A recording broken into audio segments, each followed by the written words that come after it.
Cercile encore. On est le 27 juillet 2023. Alors, je viens sonner la trompette aujourd'hui encore. Et je viens proclamer le retour de notre Seigneur Jésus-Christ. Amen, alléluia. Soyons tous bénis, soyons remplis de sa joie, soyons persévérants. Amen et alléluia. Amen.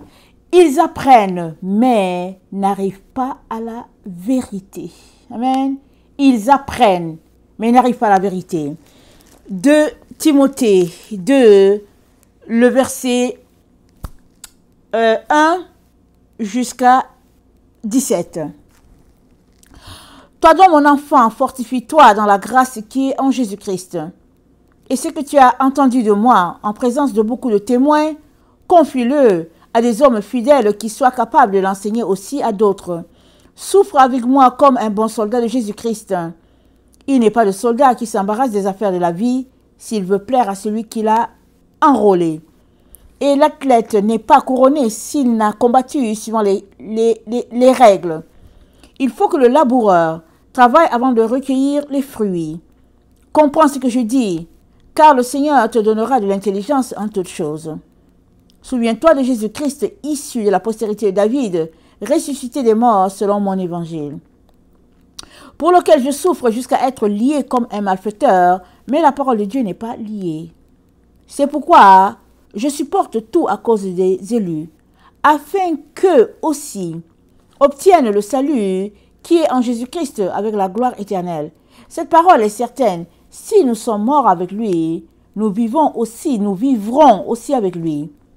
Si nous persévérons, nous régnerons aussi avec lui. Si nous le régnons, lui aussi nous régnera. Si nous sommes infidèles, il demeure fidèle, car il ne peut se renier lui-même. Rappelle-toi ces choses en conjurant devant Dieu, qu'on évite les disputes et les mots qui ne servent qu'à la ruine de ceux qui l'écoutent. Efforce-toi de te présenter devant Dieu comme un homme éprouvé, un ouvrier qui n'a point à rougir, qui dispense droitement la parole de la vérité. Évite les discours vains et profanes, car ceux qui les tiennent avanceront toujours plus dans leur impiété, et leur parole rongera comme la gangrène. Je reprends. Évite les discours vains et profanes, car ceux qui les tiennent avanceront toujours dans l'impiété, et leur parole rongera comme la gangrène. De ce nombre est Hyménée et Philette, qui se sont détournés de la vérité, disant que la résurrection est déjà arrivée et qui renversent la foi de quelques-uns. Néanmoins, le solide fondement de Dieu reste debout, avec ses paroles qui lui servent de sceau. Le Seigneur connaît ceux qui lui appartiennent. Quiconque prononce le nom du Seigneur, qu'il s'éloigne de l'iniquité. Amen. Alors, nous voici en train de passer en revue comment le Seigneur s'attend à ce que nous vivions notre foi. Il nous demande de souffrir avec lui. C'est-à-dire, si nous sommes engagés à suivre Jésus, on ne doit pas refuser les souffrances qui viennent avec. Mieux encore, les souffrances sont là pour nous épurer. On ne peut pas suivre Jésus-Christ sans souffrance. Ce n'est pas possible. Et ce qui est appelé souffrance, amen, ce sont les épreuves ou bien la croix qui est rattachée à notre appel. Chaque personne a une croix, ça veut dire chaque personne a un type de souffrance. Sans souffrance, ce n'est pas Jésus-Christ que tu suis. Tu suis un évangile, peut-être celui de la prospérité, mais pas celui de Jésus. Si c'est Jésus-Christ que tu suis, alors prends ta Bible et parcours là. Tu verras qu'ils ont tous souffert. Ils ont connu la faim, la soif, la nudité, l'ignominie, la honte, le mépris, et j'en passe. Mais ils ont triomphé. Si donc Jésus-Christ est celui-là que tu suis, s'il est ton maître, alors sache que tu connaîtras tout ce que ces gens-là ont connu. Le type de souffrance qui est rattaché à ton appel, ce que Dieu aura permis avant de t'envoyer sur la terre pour que tu puisses être conforme à ce qu'il attend de toi. S'il y a quelqu'un qui te dit qu'il suit Jésus-Christ et qu'il ne souffre pas, alors il n'est pas en train de suivre le vrai Jésus. Le vrai Jésus, quand on le suit, on vit des épreuves. Maintenant, tu peux appeler ça comme tu veux, mais ce sont les épreuves, et ces épreuves sont les souffrances qui sont reliées à la chair. Amen. Alors, Paul dit, l'athlète n'est pas couronné s'il n'a pas combattu selon les règles. Et c'est quoi les règles? Renoncer à toi-même, première règle. Deuxième, prendre ta croix. Troisième, le suivre. Tout est résumé dans les trois. Parce que si tu renonces à toi-même, ça veut dire tu mets une croix X sur toi. Tu n'existes plus. C'est Christ qui existe en toi. Ce n'est plus toi qui vis, c'est Christ qui vit en toi. À partir de ce moment, tout ce que tu veux faire, ce sera ce que Jésus-Christ va te dire de faire. Si Jésus-Christ te dit, va ramasser les pierres à cet endroit et puis dépose-le là parce que il veut que tu aides telle personne, ben tu vas le faire, tu vas porter tes pierres. C'est parce qu'il t'a jugé capable de porter ces roches-là qu'il t'a dit, vas-y faire ça. C'est un exemple. Ce n'est plus toi qui vis, c'est Christ qui vit en toi. Porte sa croix. Chacun a une croix, comme on vient de le dire. Et chaque jour, quand tu te lèves, tu amènes tes pensées, captives à l'obéissance de la croix, de Corinthiens 10, le verset 5. Chaque jour que tu te lèves, une fois que tu te réveilles avec la pensée qu'aujourd'hui encore, tu dois mettre sous tes pieds toute pensée qui est sur le point de s'élever pour t'empêcher d'aller de l'avant. Parce que c'est la journée d'aujourd'hui qui t'appartient. Celle d'hier et d'hier passé, on ne parle plus de ça. Celle de demain ne t'appartient pas. Aujourd'hui, c'est ta journée. Profites-en. Pas pour faire ce que ta chair veut, mais pour faire ce que l'Esprit de Dieu en toi te dit de faire. Maintenant, le suivre. Jésus-Christ a dit, celui qui a mes commandements et qui les garde, c'est celui qui m'aime. Jean 14. Et celui qui m'aime, il met en pratique mes commandements, dit le Seigneur. Et puis, Jésus-Christ va se faire connaître à cette personne. Et puis, le Père va aimer une telle personne. Parce que le Père voit en cette personne son enfant. Puisqu'il s'est mis à imiter son vrai. Il s'est mis à imiter Christ. À partir du moment où tu imites Christ, tu es aussi l'enfant du Père. C'est une chose de dire, Seigneur, je vais te suivre. Le Père est très content. Mais la couronne, tu la reçois quand? Complètement à la fin. C'est pas à tes débuts que tu as ta couronne. C'est pas au milieu que tu as ta couronne. C'est pas quand tu dis que Seigneur Jésus, je t'aime et tout. C'est pas là que tu as ta couronne. Tu as ta couronne complètement à la fin. Apocalypse 2. Excusez-moi. Apocalypse 3. Le verset 5. Celui qui vaincra sera revêtu ainsi de vêtements blancs. Je n'effacerai point son nom du livre de vie, et je confesserai son nom devant mon Père et devant les anges. Apocalypse 3, le verset 12. Celui qui vaincra, je ferai de lui une colonne dans le temple de mon Dieu. Il n'en sortira plus. J'écrirai sur lui le nom de mon Dieu et le nom de la ville de Dieu, et le nom de la ville de mon Dieu, et le nom de la ville de mon Dieu, et la nouvelle Jérusalem qui descend du ciel d'auprès de mon Dieu, et mon nom nouveau. Celui qui vaincra. Quand? À la fin.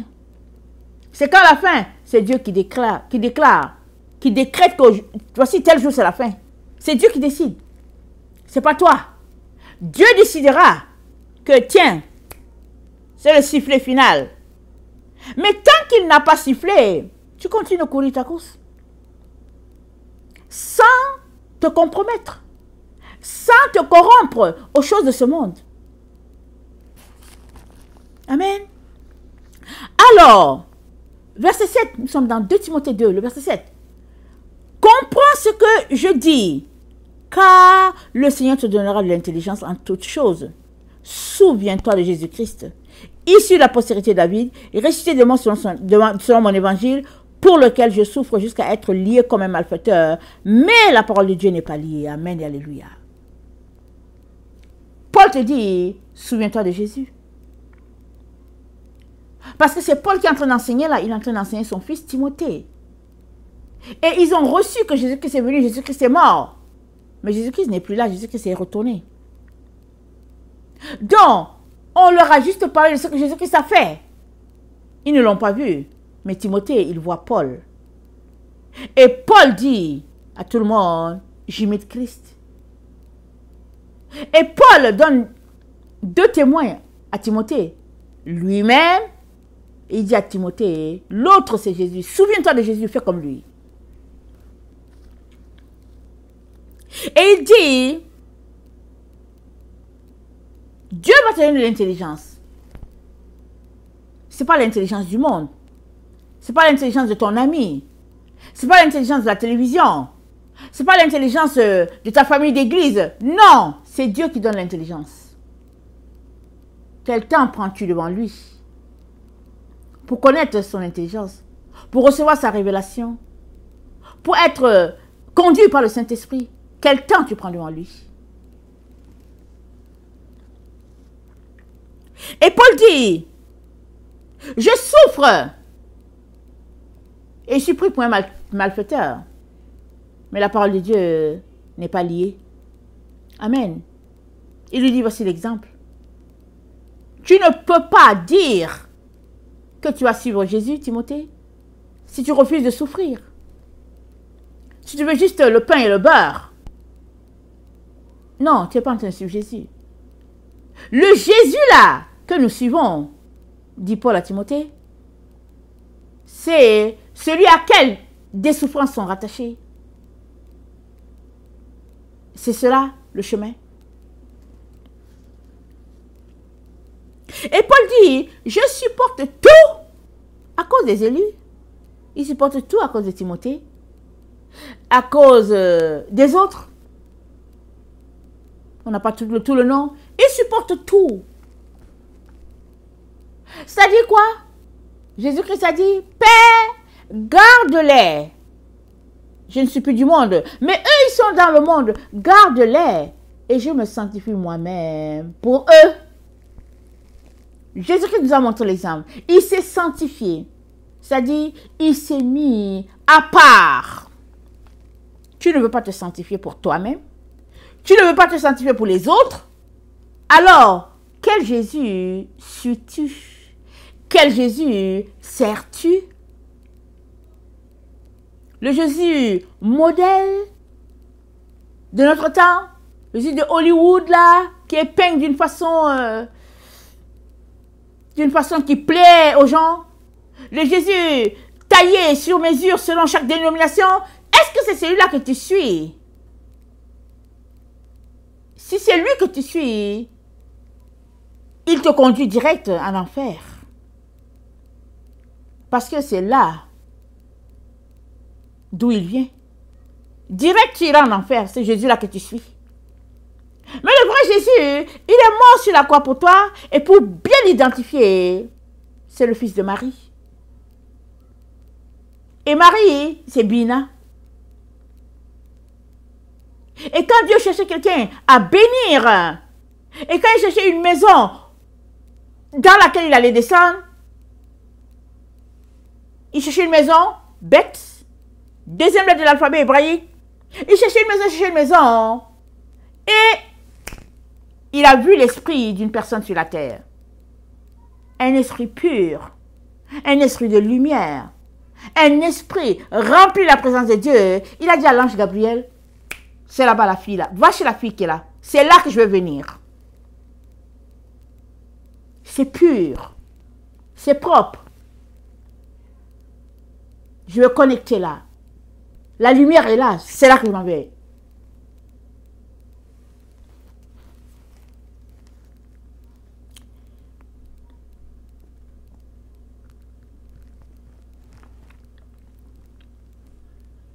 Cette parole est certaine, le verset 11. Si nous disons que nous sommes morts avec lui, nous vivrons aussi avec lui.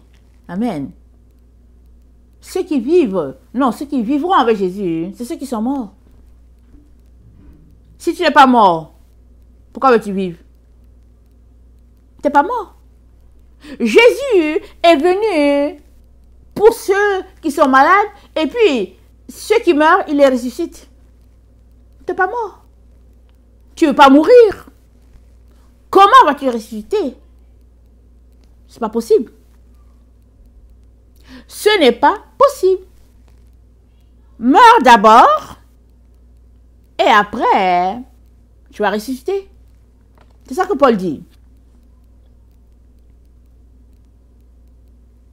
Mais si tu le renies par ton comportement, par ton langage, par tes pensées, par ton habillement, par ta façon de faire, si tu le renies, lui aussi, il te réunira.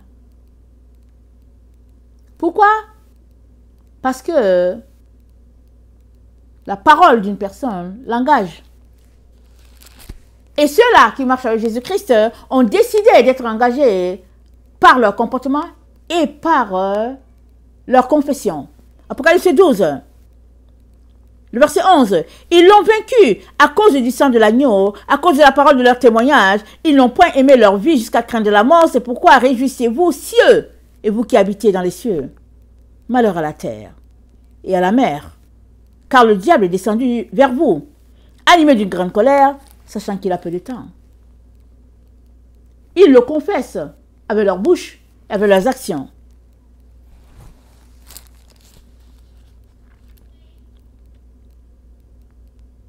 Si nous sommes infidèles, verset 13, lui, il demeure fidèle.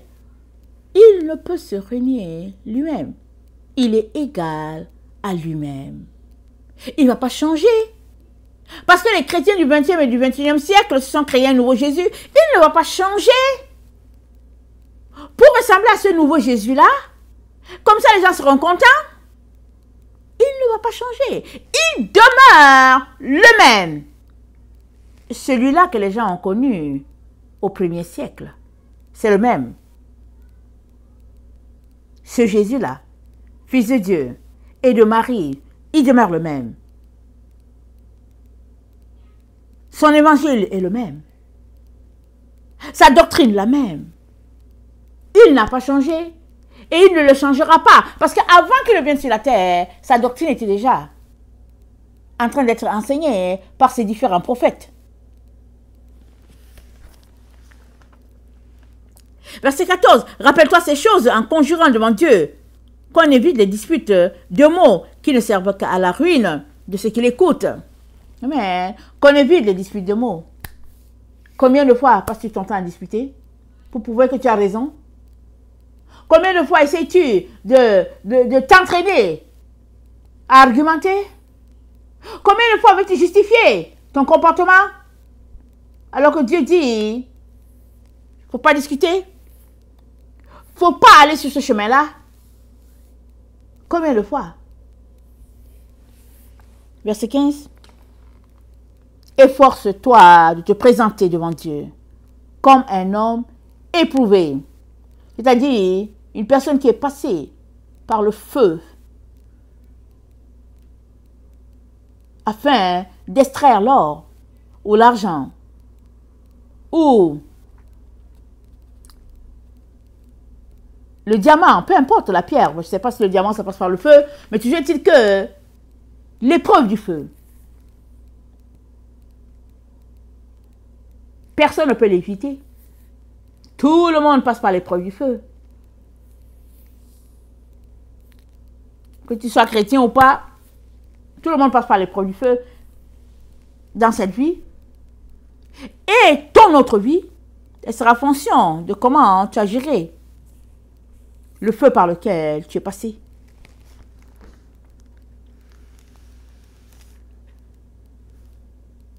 Évite les discours vains et profanes. Verset 16. Verset 14. Évite les disputes de mots. Verset 16. Évite les discours vains et profanes. Combien de fois ouvrons-nous la bouche pour parler des choses sans valeur? Combien de fois? Le Seigneur nous dit de travailler là-dessus. Souvent, on s'embarque sur une voie et puis on dit, oups, Seigneur, pardonne-moi. Non, je n'y vais pas. C'est un choix, une décision. Il y a des efforts à faire. Surtout, si on fait partie de la génération qui a été éduquée pour argumenter. On envoie l'enfant à l'école, à la maternelle, quand l'enfant revient, après 3-4 mois, il commence à discuter avec toi. Commence à discuter avec toi, et puis tu te dis que non, il est capable. À très bas âge, on lui apprend à défaire ce que toi tu lui apprends. Voilà la société dans laquelle nous sommes. Mais, en tant qu'enfant de Dieu, on doit éduquer nos enfants à marcher selon la droiture des Écritures et on doit apprendre à l'enfant à se tenir selon ce que Dieu a dit. Et nous, en tant que parents, on doit éviter les discours vains et profanes. Au fait, l'enfant ne fera jamais ce que tu lui dis de faire. Amen. Il fera ce qu'il te voit faire. Excuse que je te dise la vérité. Ton enfant, il fera ce qu'il te voit faire. Ou bien, que ce soit le père ou la mère, l'enfant va faire ce qu'il vous voit faire. Regardez vos enfants, ils seront soit selon le papa, soit selon la maman. Et si les parents sont déjà versés dans l'hypocrisie chrétienne, alors l'enfant va jouer comme eux. Quand ils seront à l'église ou dans un milieu public, ils vont jouer les chrétiens. Et quand ils seront dans leur maison, ils vont se lâcher, comme on dit. Ils seront éclatés dans leurs paroles, dans tout ce qu'ils feront faire, ils seront en train de faire. Parce qu'entre les quatre murs, il faut que ce soit maintenu secret. Et à l'extérieur, il faut qu'entre les quatre murs, on peut s'éclater, mais à l'extérieur, on sort. Quelle belle famille. Quelle perle. Oh, quelle éducation. Voilà l'éducation des chrétiens. Et quand l'abcès est percé, waouh, bombe. Une bombe terrible. Pourquoi? Parce que les chrétiens, ils aiment l'hypocrisie. C'est leur éducation. C'est comme ça qu'ils ont grandi. Ils ont été montés dans l'hypocrisie. Excusez que je vous dise la vérité. Je suis né dans la chrétienté. J'ai grandi là-bas. J'ai tout fait là-bas, dans la chrétienté. Jusqu'à ce que mes yeux s'ouvrent. Et j'ai compris que si je continuais dedans, j'allais me retrouver dans le feu. Au fait, je trouvais que la vie était assez compliquée pour moi, donc je ne voulais pas continuer de brûler au feu. C'est pourquoi je suis sortie de là. J'ai dit, Seigneur Jésus, c'est assez. Assez, Jésus. Je ne peux pas passer ma vie à souffrir et à l'éternité brûler. Pourquoi? Parce que je veux bien paraître. Non, merci. Jésus, toi seul je veux. Toi seul seul je veux. Aide-moi à faire ce qu'il y a à faire, afin que je sorte de mon labyrinthe et que je puisse refléter ta gloire. C'est tout.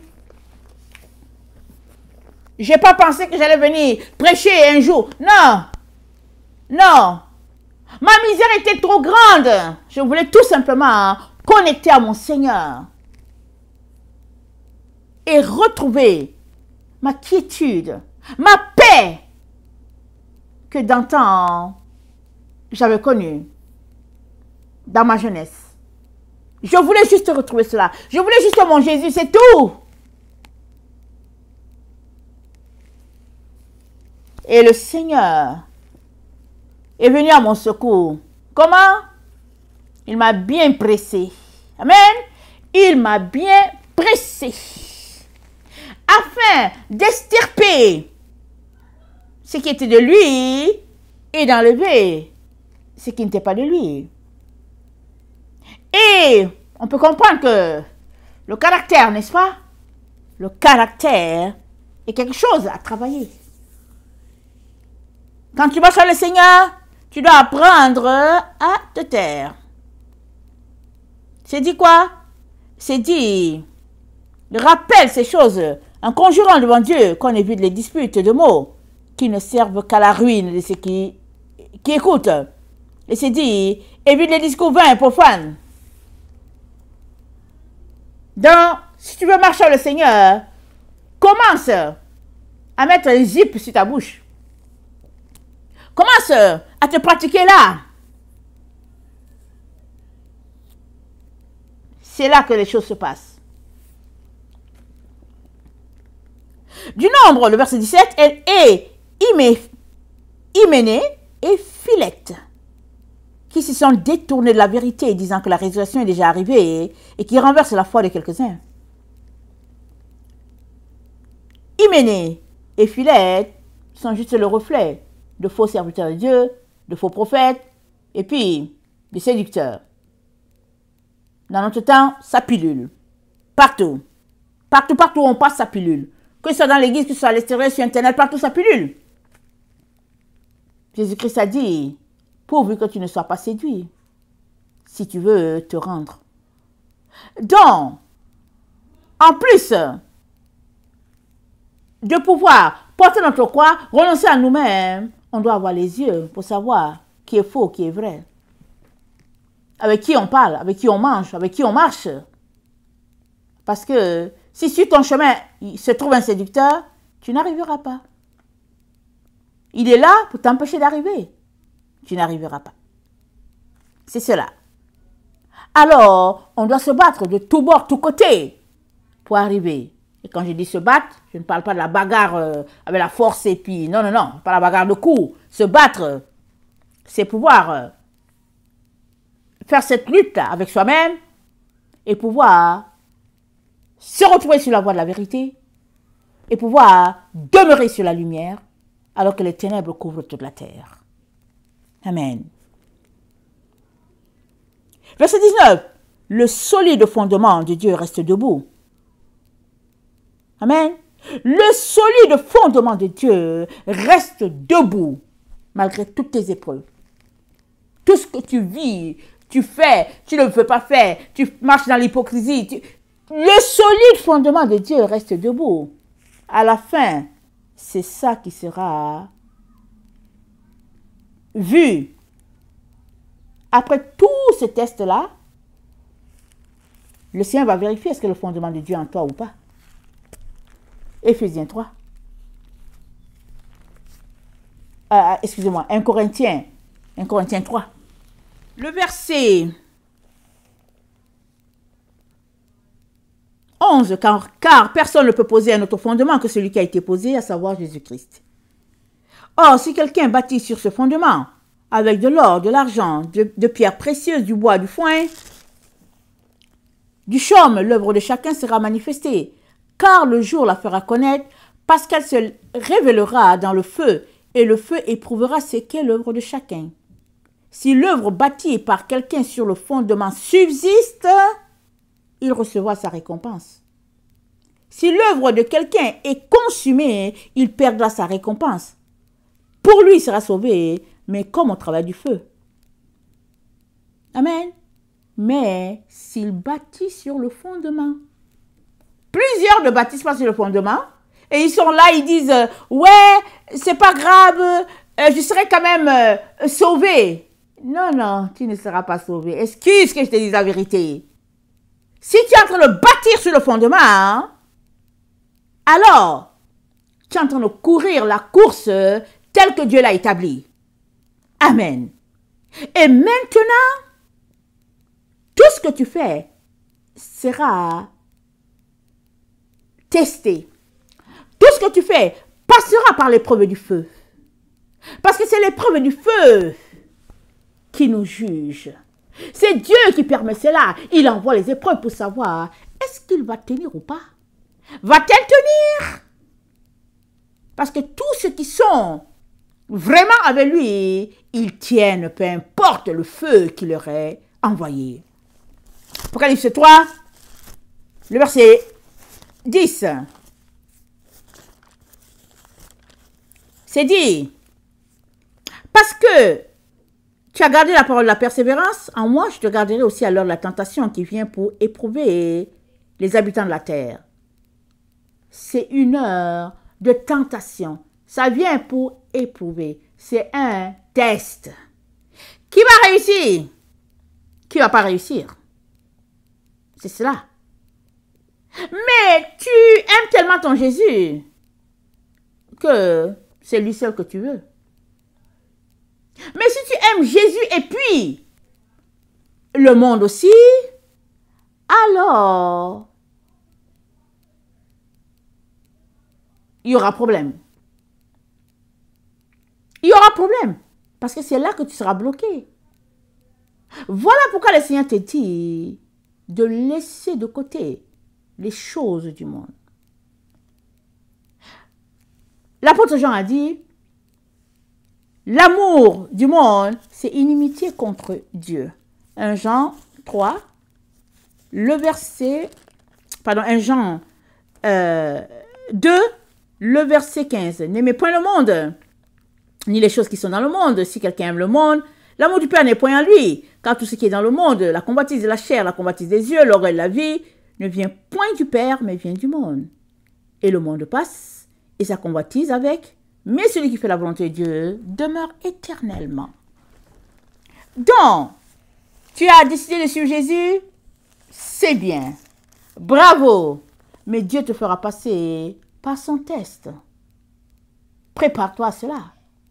Et si tu es passé par des tests et que tu as tourné le doigt à Jésus, alors tu n'es pas digne de lui. On vient de le lire. Si tu le renies, lui demeure fidèle. Et devant son Père, il te réunira. Nous sommes dans 2 Timothée 2. 2 Timothée 2, on retourne notre texte, excusez-moi. Voilà, 2 Timothée 2, j'étais au verset 16, je suis rendu au verset 19.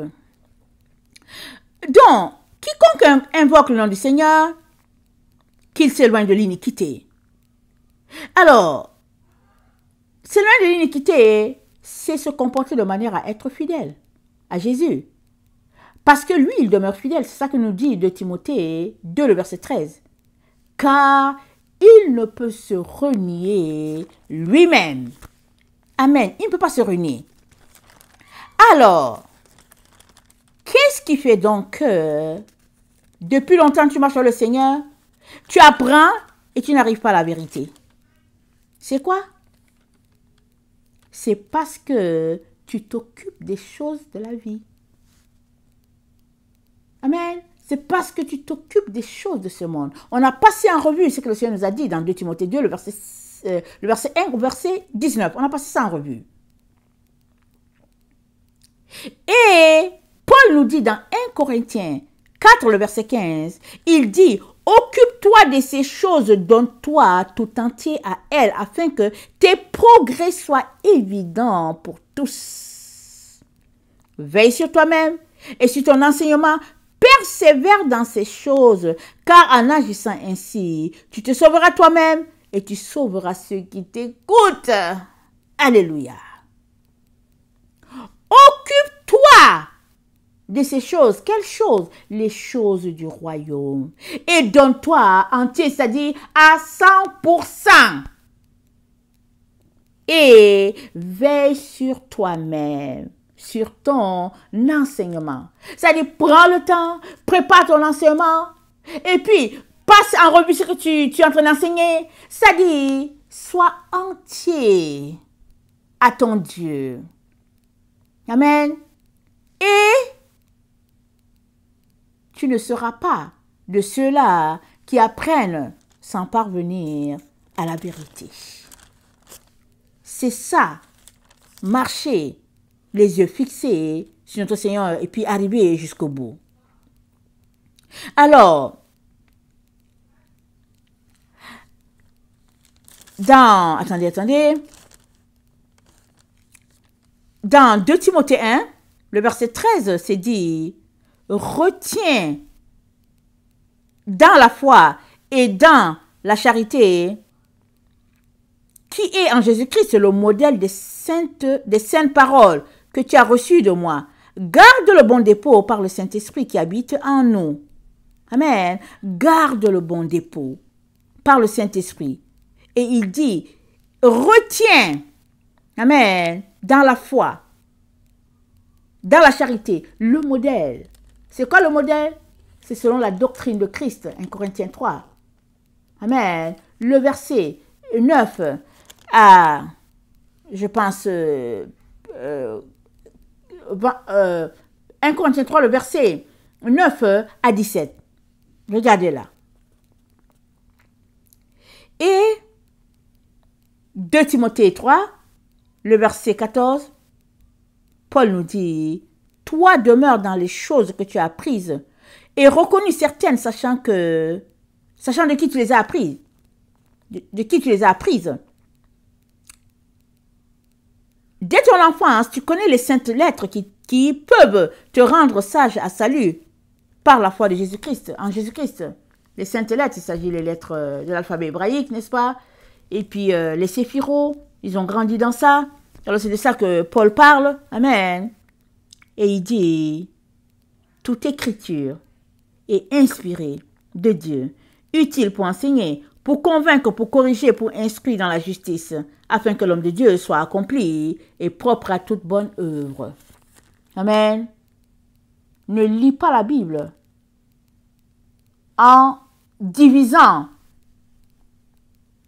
les paroles comme certains font. Ils lisent et puis disent, oh, ça c'est pas pour moi, ça c'est pour les Israélites. Ils lisent et disent que non, ça c'est pas pour moi, c'est pour les catholiques. Ils lisent et disent, finalement, qu'est-ce qui est pour toi? Amen. Qu'est-ce qui est pour toi? Puisque en lisant, tu divises, tu jettes ce qui ne fait pas ton affaire.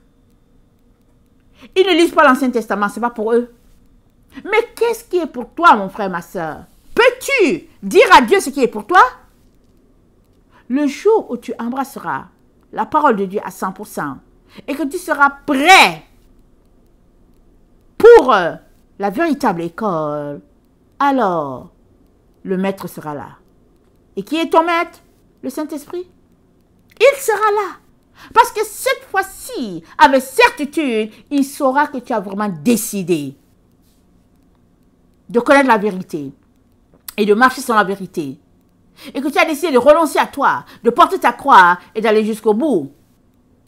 Sinon, tu vas juste tourner en rond. Et tu vas te retrouver juste à apprendre et à ne jamais parvenir à la vérité.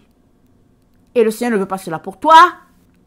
Voilà pourquoi il te rappelle ces choses que tu dois observer, que tu devrais observer pour arriver jusqu'au bout et après être vainqueur, comme nous le dit le Seigneur Jésus. Que le Seigneur bénisse sa parole. Maranatha, Jésus revient. Amen. Et alléluia. Soyons tous bénis. Amen.